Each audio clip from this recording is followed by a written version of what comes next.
D G صاحب میرا سوال اسپیسیفکلی ہے 9 مئی کے جو فیلڈ جنرل کورٹ مارشلز ہوئے ہیں ملٹری کورٹ سے، مختلف آراء مختلف متضاد جو باتیں ہوتی رہیں ماضی میں کہ ان کے کورٹس میں کیس جانے چاہیے فوجی عدالتوں میں یا نہیں، لیکن بہرحال سپریم کورٹ کا جو فیصلہ آیا اس کی روشنی میں پہلے 25 اور اس کے بعد 60 لوگوں کو 9 مئی سے جو متعلقہ تھے ان کو فیصلے سنائے گئے ہیں، مجموعی طور پر 25 ہیں، 85 بن جاتے ہیں۔ کیا یہ سمجھا جائے، تصور کیا جائے کہ یہ جو 9 مئی کے معاملہ ہے ان سزاؤں کے بعد یہ اپنے منطقی انجام تک پہنچ چکا ہے؟ دیکھیں جی، 9 مئی کے بارے میں جو افواج پاکستان کا جو پوائنٹ آف ویو ہے وہ بڑا واضح ہے، غیر مبہم ہے اور مستقل ہے، اور وہ ہے کہ 9 مئی افواج پاکستان کا مقدمہ نہیں، یہ عوام پاکستان کا مقدمہ ہے۔ یہ بات کلیئر ہونی چاہیے ہمیں، اس لیے کیونکہ اگر کوئی جتھا، کوئی مسلح گروہ،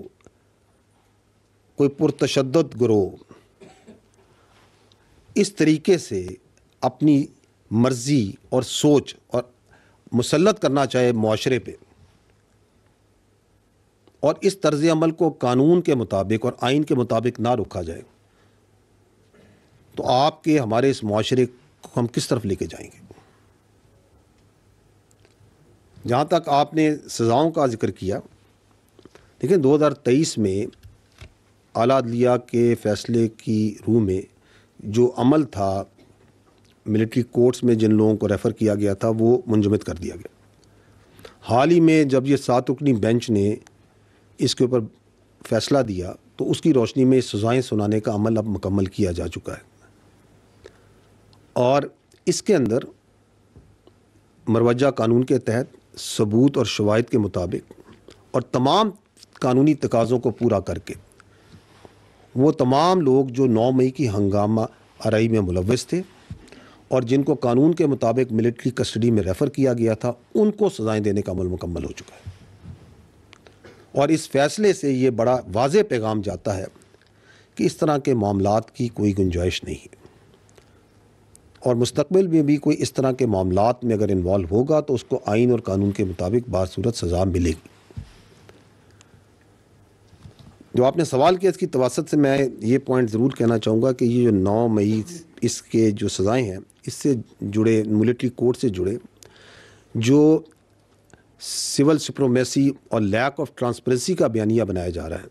اس کے لیے یہ جاننا ضروری ہے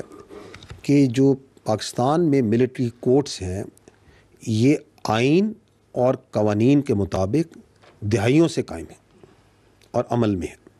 اور یہ انصاف کے تمام تقاضوں کو بخوبی پورا کرتے ہیں، اور یہ کہ انٹرنیشنل کورٹ آف جسٹس جو ہے اس نے بھی ان کے اس پورے پروسیس کو انڈورس کیا ہوا ہے۔ آپ کو یہ معلوم ہونا چاہیے کہ ملٹری کورٹس میں جو ملزمان ہوتے ہیں ان کو اپنا وکیل کرنے، اپنا ایویڈنس پیش کرنے، اپنے گواہ لانے، کراس ایگزامینیشن کرنے اور دیگر تمام قانونی حقوق مکمل طور پہ حاصل ہوتے ہیں، اور اگر سزا ہو جائے اور وہ مجرم اور تو ان مجرموں کو نہ صرف یہ کہ کورٹ آف اپیل میں چیف آف آرمی سٹاف سے پٹیشن کر سکتے ہیں، ہائی کورٹ میں اپیل اور سپریم کورٹ میں اپیل کا بھی انہیں حق حاصل ہے، اور یہ بھی آپ کے سامنے مسلمہ حقیقت ہے کہ یہ فیصلے بھی قانونی طور پہ صرف اس سے سنائے گئے ہیں جب سپریم کورٹ نے ان کو سنانے کا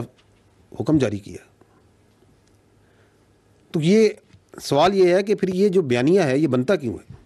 وہ اس لیے بنتا ہے کہ یہ 9 مئی کے سانحے سے جڑے واقعات ہیں، ان کا جب کوئی قانونی طور پہ اور اخلاقی طور پہ جواز نہیں ہے اور اس کو آپ کسی طریقے سے ڈیفینڈ نہیں کر سکتے، تو پھر ملٹری کورٹس کا جو پروسیس ہے اس پہ ایک پروپیگنڈا بنایا جاتا ہے۔ جبکہ دلچسپ بات تو یہ ہے کہ کچھ عرصہ پہلے جو ابھی ناصر اس پہ بات کر رہے ہیں وہ خود ان کورٹس کے بہت بڑے دائی ہوتے تھے۔ اور اگر انٹرسٹنگلی میں آپ کو ایک اور چیز آپ کے توسط سے بتاتا ہوں کہ کچھ عرصہ پہلے تو یہ بیانیہ بنایا جا رہا تھا کہ یہ جو احتجاجی انتشاری ہیں یہ تو ایجنسیوں کے بندے ہیں، یہ تو پلانٹڈ لوگ ہیں، اور یہ کسی بڑی گہری سازش کے تحت فوج نے خود حملے کروائے ہیں، فالس فلیگ.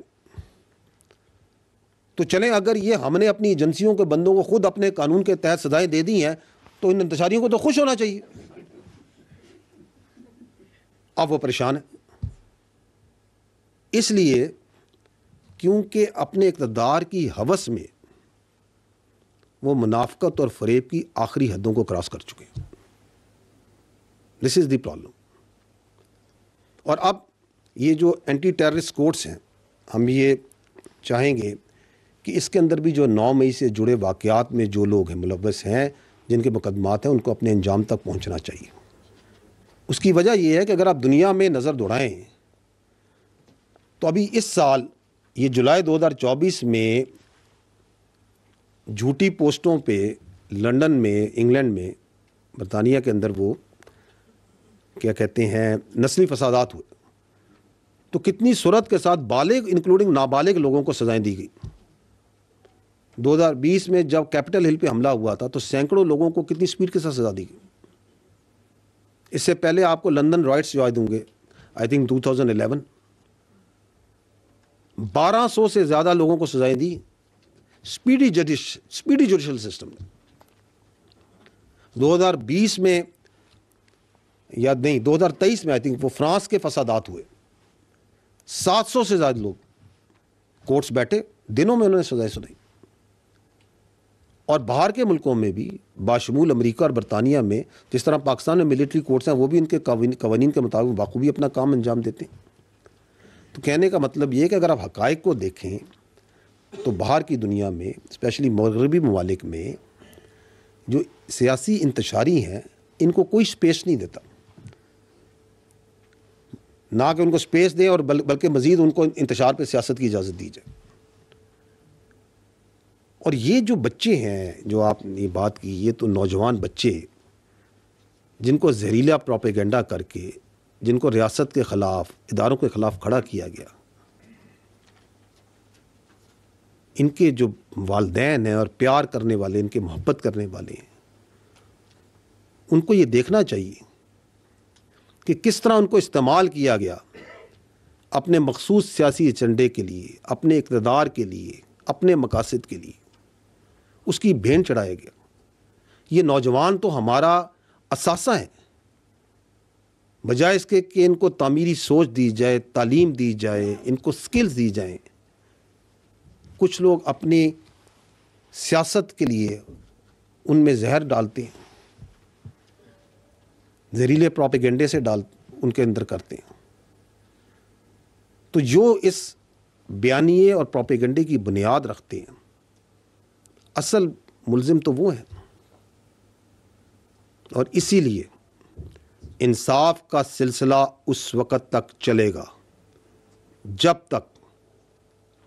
9 مئی سے جڑے منصوبہ ساز اور اصل گھنونے کرداروں کو آئین اور قانون کے مطابق کیفر کردار تک نہیں پہنچایا جائے گا. کیونکہ پاکستان اور پاکستانی قوم اس جیسے کسی سہانے اور ایسی انتشاری سیاست کی اجازت نہیں دے سکتی.